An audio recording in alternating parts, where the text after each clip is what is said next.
All right, everyone, we're reading here from the Wrestling Observer. For the first time ever, a match will be inducted into the WWE Hall of Fame. During SmackDown, it was announced that the match between Bret Hart and Steve Austin from WrestleMania 13 would be inducted as a WWE Immortal Moment. Announcers said that both Austin and Hart would be at the ceremony for the induction.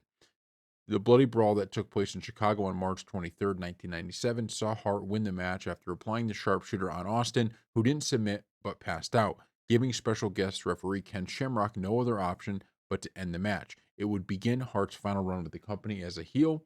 Later forming the Hart Foundation stable, despite Austin's loss, it started his own babyface run that led to him winning the WWE title at WrestleMania 14 the following year. So yeah, this is an infamous, or not really infamous, right? This is just a classic moment of him bleeding, and he just gives up or doesn't give up, right? That's the whole point of it.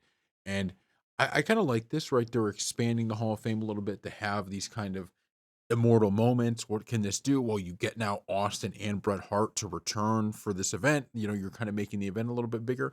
I like that. The problem here is that there's like so many of these. There's just so many of these kind of immortal moments from WWE history. And do we think this is necessarily like the best moment in the history of the business? I don't know, but I like the idea. We'll see what WWE continues to do with it. But this is the first one. It's going to be Stone Cold Steve Austin and Bret the Hitman Hart. Good moment, and certainly spawned one of the best runs in the history of wrestling.